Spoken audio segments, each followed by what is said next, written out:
नमस्कार, मी ॲडव्होकेट अमेय मालशे. दीप वाहिनीच्या संवाद या कार्यक्रमात मी आपल्या सगळ्यांचं मनपूर्वक स्वागत करतो. मंडळी, आज आपल्या कोकणातील, आपल्या खेड तालुक्यातील एक कोकण कन्या हिने आपल्या लोकशाहीचा चौथा स्तंभ असलेल्या पत्रकारितेत एक वेगळं नाव प्रस्थापित केलंय. त्या कोकण कन्येचं जीवन किंवा तिची वाटचाल ही खेडमधून पुढे जन्म घेऊन पुढे कशी झाली त्याबद्दल आज आपण जाणून घेणार आहोत. तर आज आपण ज्यांची मुलाखत घेतोय त्यांचं नाव आहे श्वेता वडके दांडेकर. श्वेताजी, तुमचं मनपूर्वक स्वागत दीप वाहिनीमध्ये. आम्हाला तर आपण परिचित आहात, पण आपल्या प्रेक्षकांपर्यंत आज आपण एक मुलाखत घेऊन जातोय. तर आम्हाला जाणून घ्यायला आवडेल की या पत्रकारितेत काम करताना तुमची सुरुवात म्हणजे शालेय जीवन, बालपण आणि मग शैक्षणिक जीवन कसं सुरू झालं, तर ते आमच्या प्रेक्षकांना आपण जरूर सांगा. आज खरं सांगू अमेय, मला काहीतरी चुकल्यासारखं वाटतंय, कारण तू ज्या जागी बसलायस तिथे मी असते आणि मी जिथे बसले तिथे कोणीतरी राजकारणी, कोणतरी नेते मंडळी किंवा कोणीतरी सेलिब्रिटी किंवा कोणी असतं. त्यामुळे प्रश्न विचारायची सवय, प्रश्नांची उत्तरं द्यायची खरं तर सवय नाहीये, पण तरी सुद्धा कधी कधी या भूमिकेत सुद्धा असावं आणि ती पण एक मजा आहे. दरवेळी काय प्रश्न विचारायचे. नमस्कार, मी श्वेता. तुम्ही पाहताय दीप न्यूज चॅनल आणि दररोज ताज्या घडामोडी खेड आणि आसपासच्या परिसरातल्या तुम्ही पाहत असतात. तर ही अशी सुरुवात असते माझी दररोज सकाळी 7 वाजताची न्यूज 18 लोकमत या न्यूज चॅनलवरती तुम्ही पाहत असालच. मात्र सुरुवात कशी झाली? सुरुवात म्हणजे आता अगदी माझा जन्म, माझा आईचं माहेर हे मुंबई असल्यामुळे माझा जन्म मुंबईमध्ये झाला. मात्र सगळं बालपण हे खेडमध्ये आणि खेडमध्ये असताना साधारण इयत्ता 1 पासून ते 4थी पर्यंतचं शिक्षण हे खेड तालुक्यातल्या कासारा इथल्या जिल्हा परिषद शाळेमध्ये झालं, कासारा या शाळेमध्ये. आणि त्यानंतर हायस्कूलचं शिक्षण हे सहजीवन शिक्षण संस्थेचे श्रीमान चंदूलाल शेठ हायस्कूल, तिथे इयत्ता 5वीला जे ऍडमिशन घेतलं ते बार 11वी 12वी सायन्स करून मगच बाहेर पडले. असं हा शालेय शैक्षणिक प्रवास होता. आणि त्या दरम्यानच्या काळामध्ये फक्त शिक्षणच नव्हे तर बाकी सगळ्या एक्स्ट्रा करिक्युलर ऍक्टिव्हिटीज सुद्धा खूप सुरू होत्या, अगदी वयाच्या 2.5व्या वर्षापासून. त्यामुळे मला वाटतं ते सुद्धा हळूहळू आपल्याला पुढे जाताना खूप उपयोगाचं असतं, ह्याच्यावर माझं तर ठाम मत आहे. आणि आपल्याला मिळत असलेला सपोर्ट, आता आपण लहान असल्यावर तर आपण एकटे तर कुठे जाणार नाही किंवा काही स्पर्धा असल्या तर एकटं तर आपण कुठे जाणार नाही, त्याच्यासाठी काहीतरी सपोर्ट त्या लागतो आणि तोच सपोर्ट बरोबर मला मिळाला आणि त्यामुळे मी पुढे पुढे सरकत गेले असं मला वाटतं. तर मी सुरुवात करताना काही गोष्टी सांगायच्या राहिल्या तर ती रोजची सवय असल्यामुळे श्वेताताईंनी ती योग्य शब्दात सांगितलं.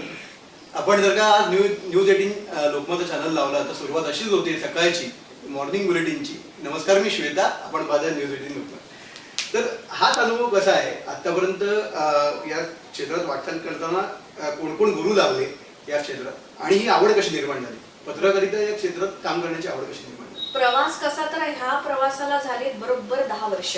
2013ला सुरुवात केली ते 2023 पर्यंत झाली 10 वर्ष. त्यामुळे प्रवास तर भन्नाट आहे आणि त्याच्यातल्या गमती जगती किस्से पण प्रचंड, म्हणजे कारण रोज एक नवीन चॅलेंज असतं, सोपं काम नाहीये. म्हणजे मला तर या तुमच्या मुलाखतीच्या निमित्ताने तर सांगायला आवडेल की लोकांना असं वाटतं की फक्त नटापट्टा केला, छान कपडे घातले, स्क्रीनच्या समोर उभं राहिलं म्हणजे कॅमेराच्या समोर उभं राहिलं की झालं अँकरिंग. तर त्या संदर्भातले सुद्धा गैरसमज मला फार दूर करायचे.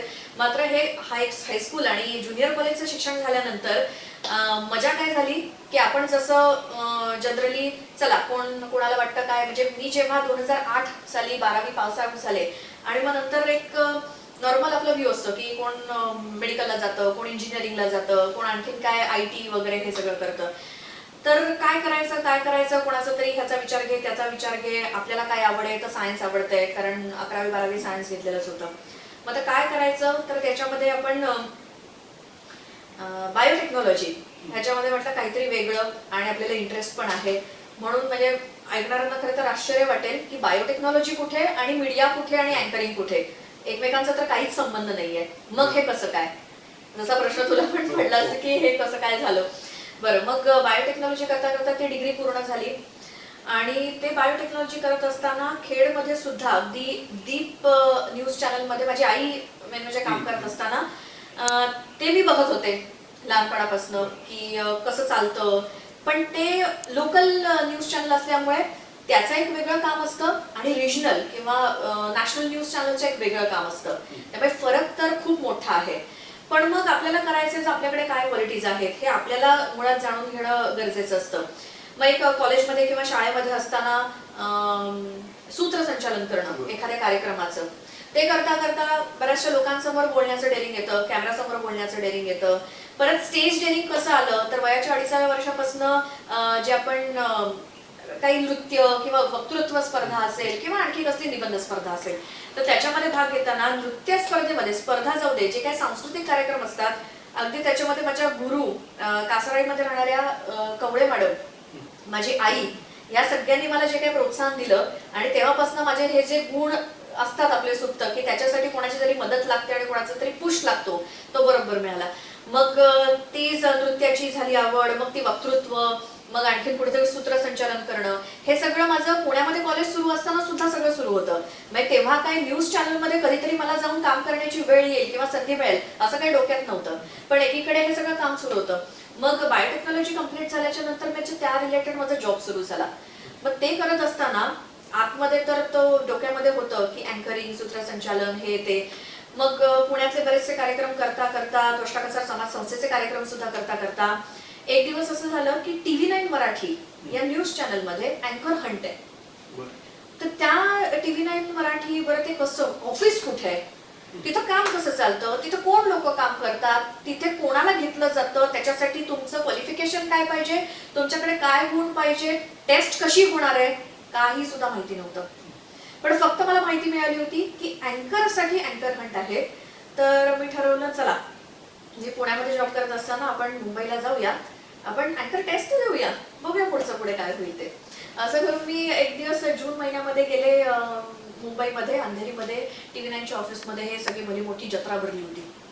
कशासाठी तर अँकरिंग. कारण मीडियामध्ये काम करताना सगळ्यात जास्त क्रेज जर कुठल्या पदाची असेल तर ती अँकरिंगची. कारण त्याच्यामध्ये काय आहे, एकतर तुम्ही टीव्हीवरती दिसता, हजारो लोक गडचिरोली पर्यंत तुम्हाला महाराष्ट्राच्या कानाकोपऱ्यामध्ये लोक बघतात. आता तर सोशल मीडिया प्लॅटफॉर्मवरती युट्यूब असेल, सगळीकडे बघतात. त्याच्यामुळे आणि मला तर मध्ये मध्ये मेसेज येतात, कुठे अबुधाबी, दुबई, कुठे आणखीन कुठे कुठे, हा युट्यूबवर ना मी तुझं बुलेटिन बघितलं, झालं संपलं, तुम्ही जगभरात पोहोचलात. जरी ते रिजनल चॅनल असलं तरी सुद्धा युट्यूब आणि सोशल मीडियाने तो तुम्हाला जगभरात पोहोचवलंय. तर मग TV9 मध्ये गेल्यानंतर जत्रा भरली होती. कारण अगदी कमी एज असल्या, म्हणजे यंगस्टर्स पासून, म्हणजे ज्यांना काही अनुभव नव्हता ते अगदी वयस्कर लोकांपर्यंत सुद्धा, का तर त्यांना सुद्धा आवड होती अँकर म्हणायची. पण त्याच्यामध्ये बऱ्याचशा टेस्ट तुम्हाला पार करायच्या होत्या. एक तर स्क्रिप्ट दिलेली होती मोठीच्या मोठी, तर त्या स्क्रिप्टमध्ये स्वल्पविराम कुठे, पूर्णविराम कुठे, त्याचा मूड काय त्या स्क्रिप्टचा, दुःखद बातमी आहे का, एखादी आनंदाची बातमी आहे का, राजकीय बातमी आहे. तर त्याच्यावरून ती स्क्रिप्ट वाचताना तुमच्या आवाजाचा चढ उतार कसा होतोय, तुम्ही कुठे पॉज घेताय, कुठे फुलस्टॉप, कुठे विराम घेताय, आणि तुमचा स्पीड कसा आहे, तुमचे उच्चार कसे आहेत, तुम्ही बोललेलं समोरच्याला नीट स्पष्ट कळतंय की नाही, ह्या सगळ्या गोष्टी, तुमचा लुक कसा आहे, कॅमेरा लुक, परत तुम्ही तुमचे हावभाव कसे आहेत, तुम्ही बोलताना अडखळताय का, फंबल झालं की तुम्ही लगेच रिमोट घेणार, चॅनल चेंज करून टाकणार, बरोबर नाही अँकर काय बोलते समजत नाही, चला दुसरं चॅनल चेंज करा, दुसरं बघूया. तर ती सगळी स्क्रिप्ट झाली. एक विषय असा दिला जातो की नुसतं स्क्रिप्ट वाचणं हे अँकरचं काम नाहीये, जो गैरसमज आहे. समोर टेलिप्रॉम्प्टर आहे, तुम्ही इथे नटापट्टा करून उभे राहिलात आणि समोर दिसतंय ते वाचताय, हे म्हणजे नाही अँकरिंग. नाही, अँकरिंग म्हणजे तुम्हाला एखादा विषय जो तिथे ऑन एअर जाताना तुम्हाला माहित पण नसतो, जो तुम्हाला मनाची 4 वाक्य काय आणखीन 1 तासभर सुद्धा त्या विषयावरती बोलायला लागतं. गणपती विसर्जन असू दे, विधानसभा निवडणूक असू दे, लोकसभा निवडणूक असू दे, किंवा एखाद्या मोठ्या नेत्याचं निधन झाल्यानंतर त्यांचा अंत्यविधी असू दे किंवा अंत्ययात्रा असू दे, या सगळ्यावरती तुम्ही कोणत्या टोन मध्ये बोलायचंय, तुम्ही त्याच्यावरती काय बोलायचंय, तुमच्या आवाजाचा ते टेम्पो कसा पाहिजे, चढउतार कसे पाहिजेत, तुमचा भाव कसा पाहिजे, तुमच्या चेहऱ्यावरचे भाव कसे पाहिजेत, हे सगळं जर तुम्हाला जमलं तर तुम्ही अँकरिंग तुम्हाला जमलं. तर त्याच्यामध्ये या सगळ्या 22 जणांमध्ये लकीली माझं सिलेक्शन झालं. मी एकटी फक्त त्या TV9 मराठीला अँकर म्हणून त्या अँकर हंट नंतर जॉईन झाले.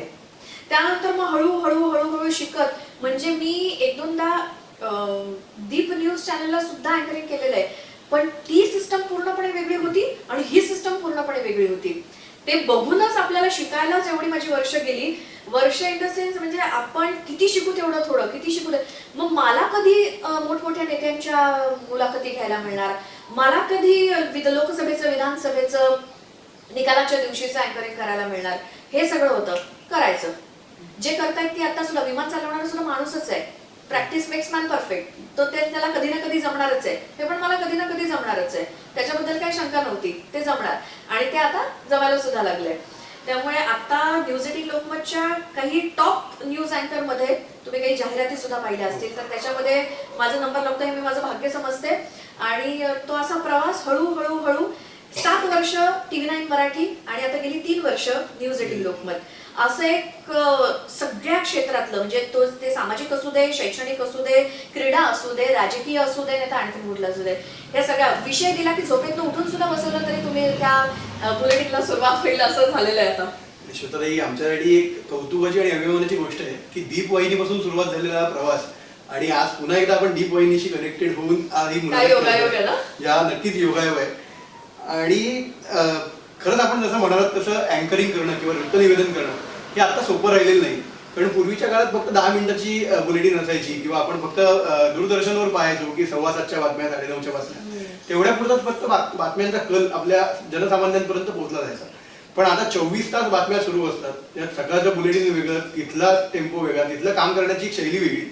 तर मला मुद्दामून हेच जाणून घ्यायला आवडेल की तुम्ही बरेच वेळा मी मगाशी जसा उल्लेख केला तेव्हा सकाळी न्यूज 18 लोकमत लावलं तर पहिल्यांदा आम्हाला आमच्या श्वेताताई दिसतात. तर हा ताळमेळ तुमचा कसा जुळून येतो की घरचं सगळं काम, सगळं सांभाळून सकाळच्या मॉर्निंग बुलेटिनला जाणं, हा अनुभव कसा आहे? सकाळी रोज 6 वाजता घर सोडणं हे कोणालाही म्हणजे एक नॉर्मल बाईला तसं कठीण मुंबईसारख्या ठिकाणी. हा. आणि दुसरी गोष्ट म्हणजे सण वार काही असू दे त्या दिवशी तुम्ही घरी असालच याची गॅरंटी नाही. हे त्या घरच्यांनी सुद्धा एक्सेप्ट करायला पाहिजे तरच ते शक्य आहे. अदरवाईज तुम्हाला मग कठीण होईल.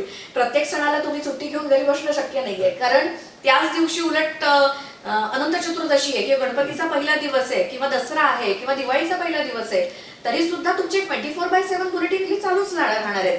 त्यात तुम्हाला सुट्टी नाहीच आहे. ती काही रिपीट नाही का काय नाही का काही नाही. त्यासाठी अँकर तिथे अवेलेबल लागणारच आहे. त्याच्यामुळे ते सणवार असू दे मग त्याच्यामध्ये काही असं महिला अँकरना की बाबा जुक्त माप की तुम्ही घरी राहा आणि तुम्हाला सुट्टी घ्या असलं काही नाही. त्याच्यामुळे जितके मेल अँकर काम करतायत तसंच महिला अँकर सुद्धा तितकेच. कारण प्रत्येक चॅनलमध्ये एक समान संख्या असते. 5-6 जर मेल अँकर असले तर 5-6 फिमेल अँकर या आहेतच. त्यामुळे सकाळी 6 वाजताची एक आमचे संपादक होते TV9 मराठीचे. तर त्यांचं असं एक विचारसरणी होती की जेव्हा आपण प्रेक्षकांची मानसिकता काय असते की संध्याकाळनंतर मेल अँकर म्हणजे ते पुरुषी चेहरे आणि संध्याकाळची ती हार्ड बुलेटिन्स हे सगळं बघायला ते चालून जातात. तेव्हा तो हे पण तसाच असतो, काय म्हणतो, माहोल पण तसाच असतो की सिरियस, ज्याला आपण प्राईम टाइम म्हणतो की संध्याकाळी 6 वाजल्यापासून सुरू होतो रात्री 11 वाजेपर्यंत. पण सकाळची वेळ ही अशी असते माहिती त्यांची मेंटॅलिटी. मी जे कोणी संपादक खूप चेंज होत राहतात मग त्यांची विचार करण्याची सरणी काय असते, मग त्यांचं चॅनल चालवताना काय डोक्यामध्ये हे असतात पॉइंट्स असतात ना ते पण कायम लक्षात राहिलेत. एक रोहित विश्वकर्मा नावाचे आमचे संपादक होते TV9ला. तर त्यांचं म्हणणं असं होतं की कधी पण जेव्हा आपण सकाळी एखादा TV लावतो तेव्हा गोड हसरा चेहरा आणि तो मग स्त्रीचा फिमेल अँकरचा असेल तर जास्तीत चांगलं झालं. तर तो समोर दिसणं हे किती प्रेक्षकांसाठी म्हणजे प्रेक्षकांना खिळवून ठेवण्यासाठी तो एक प्लस पॉइंट आहे. तर त्या दृष्टिकोनातून मला जी मॉर्निंग ड्युटी झाली तर मी इतकी ते सूट झाले त्या मॉर्निंग ड्युटीला. प्राईम टाइम हा संध्याकाळी पण असतो पण प्राईम टाइम हा सकाळी सुद्धा असतो. सकाळी 7 वाजल्यापासून ते सकाळी 11 वाजेपर्यंत हा सुद्धा प्राईम टाइमच असतो. कारण लोक ऑफिसला निघण्याच्या आधी, कुठे शाळेत जाण्याच्या आधी, आपल्या कामाला सुरुवात करण्याच्या आधी सुद्धा सकाळी TV लावून बघतात. सकाळी 9 हा वेळ तर खूप महत्वाचा असतो कारण त्याला पण प्राईम टाइम म्हणतो. म्हणून सकाळी 7 वाजताचं बुलेटिन आणि 6 वाजताची ड्युटी. त्याचं असं की तुम्ही ऑफिसला गेल्याच्या नंतर फिमेल अँकरला साधारण 1 तास लागतो तयार होण्यासाठी. तिथे 24 तास मेकअपमन आहेत, 24 तास शिफ्टमध्ये हेअर ड्रेसर आहेत, 24 तास शिफ्टमध्ये ड्रेसमन आहेत. तुम्ही आज कुठला ड्रेस घालायचा आहे, तुमचा मेकअप कसा, तुमची हेअरस्टाईल कशी, हे सगळं ते लोक डिसाईड करतात. आपण फक्त जायचं, फिमेल अँकरला 1 तास लागतो म्हणून 6 वाजता पोहोचल्यानंतर 7 वाजेपर्यंत, आता समजा 7चं जर बुलेटिन आहे तर 6:50 अँकर तिथे असा माईक लावून आणि कानामध्ये ईपी घालून तयार पाहिजे विथ ऑडिओ चेक. त्याच्यासाठी 6:45 तुम्हाला रेडी होणं भागच आहे. म्हणून त्याच्यासाठी एक अर्धे पाऊण तास आधी पोहोचणं अनिवार्य आहे. मग ते सगळं झाल्यानंतर PCR असते, प्रोडक्शन कंट्रोल रूम. तिला बंधनकारक असतं की अँकरचं विथ ऑडिओ चेक अँकर रेडी पाहिजे. कारण जेव्हा हेडलाईन हिट होतात 6:54 तेव्हा हेडलाईन झाल्या की काउंटडाऊन मिळतो 5 4 3 2 1 टेक. अँकर म्हटल्यावर अँकर स्क्रीनवर दिसलाच पाहिजे. तिथे उशीर होण्याला किंवा बाकी कसले नो एक्सक्युजेस, त्याच्यामध्ये काही तुम्हाला कारण देऊच शकत नाही. त्यामुळे वेळेवर पोहोचणं आणि ते 7चं बुलेटिन एखाद्या व्यक्तीच्या जर जबाबदारी, माझ्यावरती जर संपादकांनी जबाबदारी दिली आहे तर ते करणं मला भागच आहे. तर ते असं असतं सगळा खेळ, म्हणजे तारेवरची कसरतच आहे ऍक्च्युली ती. आणि तिथे स्टुडिओमध्ये उभं राहिलेलं असताना तुमचे सगळे डोक्यातले विचार बाजूला पाहिजेत. डोक्यामध्ये जर खोळंबा झाला की तुम्ही फंबल झालात म्हणून समजा, आणि फंबल झाला की प्रेक्षक चॅनल चेंज केलं म्हणून समजा. त्यामुळे ते सुद्धा चालणार नाही. त्यामुळे शांत डोकं, जे कॉन्सन्ट्रेशन आपल्याला आहे, प्लस शाळेमध्ये आपण जे शिकतो, निबंध स्पर्धा असेल, वक्तृत्व स्पर्धा असेल, कल्पना विस्तार, प्रत्येक जो पोर्शन आपण मराठीचा असेल किंवा कुठल्याही विषयाचा शिकला असतो कधी वाया नाही जात. त्याचा कधी कुठे काय उपयोग होतो ना. कल्पना विस्तारचं काय, एक तुम्हाला फक्त विषय दिलाय किंवा काय घटना आहे तर त्याचा कल्पना विस्तारच आहे. तुम्हाला एक शब्द दिलाय किंवा व्हिज्युअल्स दिसतायत, तुम्हाला सगळं तुमचं मनाने बोलायचंय. म्हणजे तो तिथे सगळं विस्तार करूनच बोलायचंय. हे त्याचाच एक भाग झाला ना. ते फक्त शाळेत आपण लिहून काढायचो, हे फक्त बोलायचंय. आपल्याला दिसताना एखादं प्रॉडक्ट हे पूर्ण दिसतं, परिपूर्ण दिसतं, पण त्याच्या मागे किती आणि ही सगळी कसरत आहे. तर ती या बाबतीत अधिक श्वेताताई तुमच्याकडनं जाणून घ्यायला आवडेल. पण आपण दीपवाहिनीच्या या कार्यक्रमात एक छोटीशी विश्रांती घेऊया. पुन्हा एकदा विश्रांतीनंतर आपण श्वेताताईंची गप्पा चालू ठेवणार. दिवाळी स्पेशल बंपर ऑफर दीप एंटरप्राइजेस घेऊन येत आहे तुमच्यासाठी special exchange offer. Samsung smart LED आता फक्त 14,999 रुपये आणि त्याबरोबर स्मार्ट वॉच अगदी फ्री.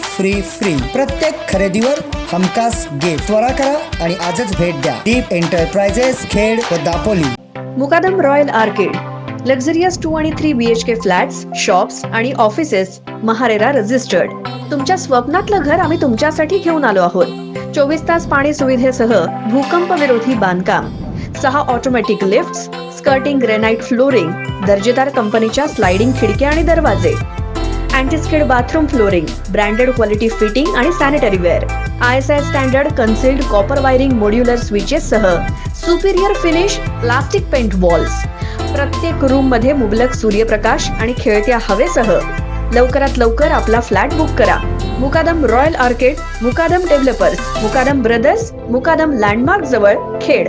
संपर्क शमशुद्दीन मुकादम 8975101212 9422628047 आणि परवेज मुकादम 9422422613 आणि 9119594953.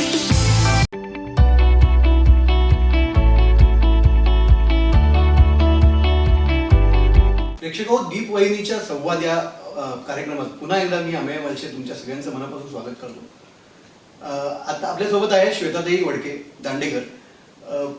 न्यूज 18 लोकमत या प्रसिद्ध वृत्तवाहिनीवर त्या एक वृत्तनिवेदक म्हणून म्हणजे अँकर म्हणून काम करतात आणि आपण त्यांच्याबरोबर आज मुलाखत करतोय.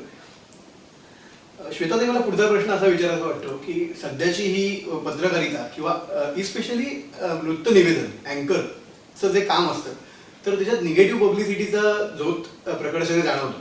म्हणजे काही वेळा आपण अनेक कार्यक्रमात बघतो की एखादं मत अँकरला जरी मान्य नसलं तरी ते समोर मांडावं लागतं किंवा प्रेक्षकांमध्ये तीव्र भावना त्या व्यक्तीच्या किंवा त्या अँकरच्या बोलण्यामुळे निर्माण होतात. तर आपल्याला असा काही अनुभव आहे का किंवा हे खरंच असं आहे का की निगेटिव्ह पब्लिसिटीचं झोत किंवा त्याचं वारं असं या अँकरच्या क्षेत्रात फिरतंय का? याबद्दल तुमच्याकडनं जाणून घेता. खरंच सांगू की साचेबद्ध उत्तर देऊ? नाही, आता आपण दीपवाहिनीवर उत्तर करायला बोलूया. काय अँकरिंग करताना तुम्ही म्हणजे जे व्यक्ती स्वातंत्र्य किंवा मीडियामध्ये आणि या क्षेत्रामध्ये काम करताना जे स्वातंत्र्य असतं ते तर आपण फक्त त्याबद्दल बोलतो आणि ऐकतो की नाही लोकशाहीचा चौथा स्तंभ आहे, त्यांची पण भूमिका महत्वाची आहे, असं आहे तसं आहे तसं आहे. एखादा कार्यक्रम किंवा एखादा पॅनल डिस्कशन सुरू आहे आणि तेव्हा ना त्याच्या आधी त्या कार्यक्रमाची एक लाईन ठरत असते की चॅनलची भूमिका तो अँकर मांडत असतो.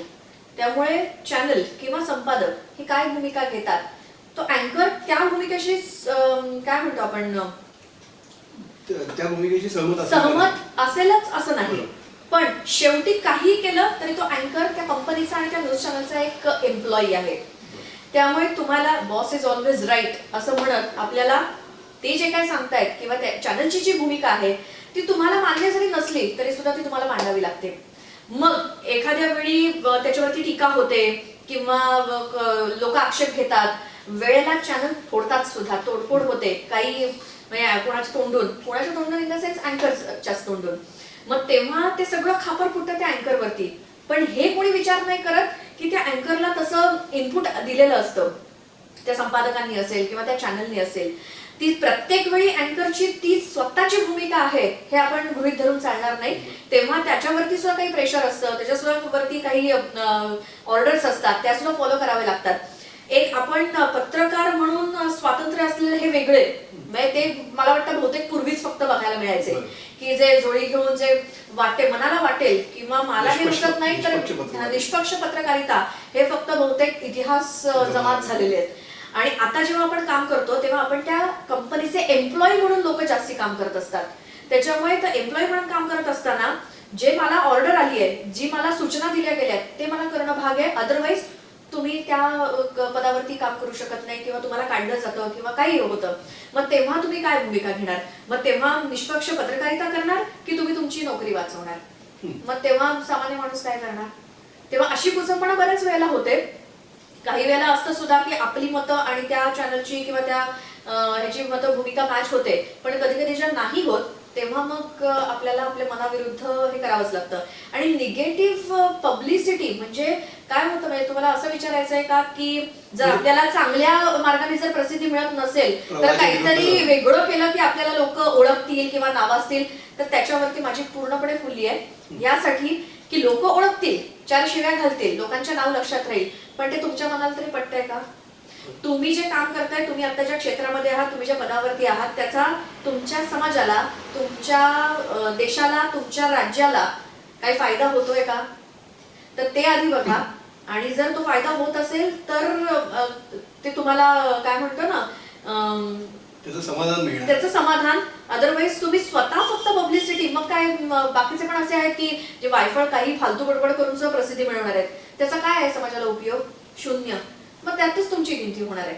म्हणजे याच्यामुळे आपलं हे मत जाणून आम्हाला खरंच कौतुक वाटलं, कारण आजच्या जगात निगेटिव्ह पब्लिसिटी मिळवणं सोपं आहे किंवा ते पॉझिटिव्ह पेक्षा ते जास्त सोपं आहे, पण ते लॉंग टर्म नाहीये, म्हणजे समाजात टिकणारं नाहीये किंवा लोकांच्या लक्षात राहणार नाही. अभिजित बिचुकले सुद्धा प्रसिद्ध आहे, पण ते कशा पद्धतीने काही बोलणं आणि लोकांनी त्याला त्या फक्त टाइमपास म्हणून त्याचं हे पण तसं आपल्याला नकोय. त्याच्यामुळे ज्याचा आपल्या पदाचा, आपल्या प्रसिद्धीचा, गरिमा राखणे महत्त्वाचं, त्याचसोबत आपल्या समाजाला त्याचा काहीतरी उपयोग होत असेल तर त्या मार्गाने प्रसिद्ध, अदरवाईज काही उपयोग नाही. श्रोतांची मदत आणताना आपल्याला हीच एक गोष्ट लक्षात येते की पत्रकारिता ही एक धंदा किंवा व्यवसाय किंवा नोकरी म्हणून करणं आणि मुळातच ही आवड असणं आणि ते काम करणं याच्यात फरक आहे. तर मगाशी आपण बोलताना हे म्हटलं तर ही खरंच आवड कधी निर्माण झाली याबद्दलही आपण जाणून घेतलं. तर आता अनेक अशी मुलं आहेत कोकणातही जी पुढे जातात, एक तुमचं उदाहरण असेल किंवा अनेक तुमच्या क्षेत्रात अनेक असलेली व्यक्तिमत्व आहेत. तर आता नवीन पिढीला आपण काय संदेश द्याल किंवा त्यांना कुठलं मोलाचं मार्गदर्शन कराल या क्षेत्रात येण्यासाठी आणि तग धरून टिकून राहण्यासाठी, चांगली पत्रकारिता करून? हो, तग धरणं किंवा एखाद्या क्षेत्रामध्ये कठीण काम आहे किंवा जड आहे हे मला जमणार नाही म्हणून थोडे दिवस केलं, वातावरण बघितलं आणि पळ काढला, असं केलं तर काही उपयोग नाहीये. त्याच्यामुळे आपल्याला नाही येते ना, ठीक आहे, 2-4 दिवस आपल्याला संपादक काय म्हणतील, ठीक आहे बाबा तू ऑनलाईन जाऊ नको, तू महत्वाची बुलेटिन करू नको किंवा तू कोणाची इंटरव्ह्यू घेऊ नको, जे सिनियर असतील त्यांना घेऊ दे, ठीक आहे मी बघेन ते कसं करतायत त्याचा मी अभ्यास करेन. ते तसे प्रश्न विचारण्यासाठी काय अभ्यास करावा लागेल त्याची मी तयारी करीन आणि मगच ती तयारी करून मी ऑनलाईन जाईल. पण ते जाईल, मला हे जमणार नाही किंवा मला हे कठीण वाटतंय, कारण हे चॅलेंजेस आहे. रोज उठून तुम्ही सकाळी जाणं, कोणताही पूर्व तयारी. आता 7 वाजता तुम्ही सकाळी 6 वाजता काय तयारी करणार आहे? आदल्या दिवशी ठीक आहे, मान्य आहे की तुम्ही पेपर वाचाले. पेपर पण असं आहे की तुमच्या काल घडलेल्या सगळ्या घडामोडी या आज पेपरमध्ये आल्याच्या नंतर त्याचा आम्हाला असा काही फायदा नसतो. संपादकीय आहे किंवा एखादा लेख आहे तो वाचून किंवा सामाजिक परिस्थिती काय आहे सध्या देशातली असेल, राज्यातली असेल, त्याच्यावरती एकेका दिग्गजांनी लिहिलेली मतं वाचू इथपर्यंत ठीक आहे. पण इलेक्ट्रॉनिक मीडियाचं हेच वैशिष्ट्य आहे की तुम्ही ऑन द स्पॉट तुमच्यापर्यंत एखादी ब्रेकिंग येते. एखादं समजा आरोग्य विभागाचे कसे 3-13 वाजले, त्याच्यावरती आरोग्यमंत्री तानाजी सावंतांचा फक्त PCR सांगतं काय की आरोग्यमंत्री तानाजी सावंत फोन लाईन वरती आहेत. मग तेव्हा त्यांना कसे उलट प्रश्न विचारायचे. प्रश्न विचारताना सुद्धा ती हे आहे टॅक्ट की जर उलट नाही विचारले तर उलट तुम्हाला सांगायला सांगतील की बाई नाही हे असं नाही चालणार. जनतेच्या ह्याच्या भल्याच्या दृष्टीने तुम्ही त्यांचे प्रतिनिधी म्हणून आपण त्यांना प्रश्न विचारतोय, जाब विचारतोय आणि त्यांच्याकडनं उत्तरं घेतोय, त्यांच्याकडनं आश्वासन घेतोय. म्हणून ते उलटेच प्रश्न विचारायला लागतात. त्याला 1 सेकंद सुद्धा विचार करायला वेळ नसतो. ते सगळं ऑन द स्पॉट डिसिजन, काय म्हणतो ना, समय सूचकता आणि वक्तशीरपणा, की समोरून जर आपल्याला एखादा काही बोलतोय तर त्याला त्याच तोडीचं उत्तर देता सुद्धा आलं पाहिजे. जेव्हा पॅनल डिस्कशन असतं किंवा एखादा नेता, अगदी मुख्यमंत्री सुद्धा फोन लाईन वरती असतात तेव्हा सुद्धा. त्यामुळे ते सगळं करत असताना तुमचं डोकं, कॉन्सन्ट्रेशन हे सगळं जागेवरती असणं खूप गरजेचं आहे. आणखी गोष्ट त्यामध्ये अभय की मुलांना जरी या क्षेत्रामध्ये यायचं असेल, म्हणजे मी अगदी आज जरी खेडला आले तरी शाळेमध्ये भेट देते किंवा तिकडच्या अगदी नुकतेच 11वी-12वी मध्ये मुलं समजा आता पासआउट होऊन बाहेर पडणार आहेत, तर त्यातल्या 10 पैकी एका मुलाला तरी काहीतरी इंटरेस्ट असतो याच्यामध्ये की कसं काम चालतं, काय असतं. मग त्यांना भले इंटरेस्ट कुठल्या ग्राफिक्समध्ये असू दे, इनपुट आउटपुटमध्ये असू दे, कॅमेरामन असू दे किंवा काय म्हणतो आपण अँकरिंग मध्ये असू दे, नाही तर रिपोर्टिंग मध्ये असू दे, काही असू दे. मग माझ्या परीने जेवढं त्यांना सांगता येईल तेवढं मी सांगतेच. प्लस मुलांना एक मला गोष्ट सांगायची की अँकर ह्या फक्त गोष्टीसाठी तुम्हाला जर्नलिझम केलेलं म्हणजे तुम्ही मास्टर जर्नलिझम करा नाही तर PhD करा, पण तुमच्याकडे कॅमेरा फिअर असेल तर काही उपयोग नाही. किंवा तुमच्या बोलण्यामध्ये ते चढ उतार नसतील, भाषा शुद्ध नसेल किंवा ते जर तुम्हाला समोरच्याला सांगताना ती जर कला नसेल तर त्याचा काही उपयोग नाही. तुम्ही पत्रकारितेमध्ये खूप जास्त शिक्षण घेतलं तरी सुद्धा. पण त्याच्याच उलट तुम्ही त्या क्षेत्रातले सुद्धा नसाल, पण हे सगळे गुण जे अँकरिंगसाठी लागतात ते तुमच्याकडे असतील तर तुम्ही आरामात अँकर बनवू शकता, जे माझ्या बाबतीत झालं. आणि मुळात गोष्ट म्हणजे जे आपलं पॅशन आहे, जी आपली हॉबी आहे, ते आपलं प्रोफेशन होणं हे माझ्या बाबतीत घडले. म्हणून मी स्वतःला त्या बाबतीत खूप भाग्यवान समजते की एखादी गोष्ट आपल्याला करायला आवडते तीच आपलं प्रोफेशन, म्हणजे पैसे कमावण्याचं नाही म्हणत तरी साधन, पण एक प्रोफेशन, समाधानाचं काम. कारण लोक ऑफिसला जातात, 8-8 तास काम करतात, कोणत्या नाईलाज असतो जातात, म्हणजे चला कसं कसं ड्युटी कंप्लीट करूया आणि एकदाच घरी येऊया. काय करायचं आपल्याला, फक्त ड्युटी कंप्लीट करायची तर आपल्याला महिन्याच्या शेवटी पगार मिळणार आहे. पण तसं नाही, मी रोज उड्या मारत ऑफिसला जाते कारण माझं ते आवडीचं काम आहे. कारण मी प्रत्येक वेळी सांगत असते की माझी हॉबी आणि माझी पॅशनच माझं प्रोफेशन झालंय, त्यामुळे एवढं आवडीने काम होतं. प्रेक्षको, तर आपल्याला या मुलाखतीतून कळत असेल की एक वृत्त निवेदन करणं ही एका मॅनेजमेंटच्या कोर्स करण्यासारखं आहे आणि आपल्या शहरातल्या श्वेताताईंनी त्याच्यात उत्तम असं स्थान प्रस्थापित केलेलं आहे. तर आजची मुलाखत खरंच एक खूप काही साऱ्या गोष्टी सांगणारी होती. आपल्यातल्या तरुण मुलामुलींना या पत्रकारिता क्षेत्रात किंवा आधुनिक पत्रकारिता ऑनलाईन मीडियाच्या क्षेत्रात वाटचाल करण्यासाठी चांगले धडे देणारी होती. श्वेताताई, तुम्ही इथे आलात, दीप वाहिनीसोबत ही मुलाखत केली, त्याबद्दल तुमचे मी मनापासून आभार मानतो. आणि आपणही सर्व प्रेक्षक दीप वाहिनीसोबत असेच जोडून राहा. पुढील काळात अशाच चांगल्या चांगल्या मुलाखती घेऊन दीप वाहिनी तुमच्यासोबत येणार आहे. धन्यवाद. थँक्यू.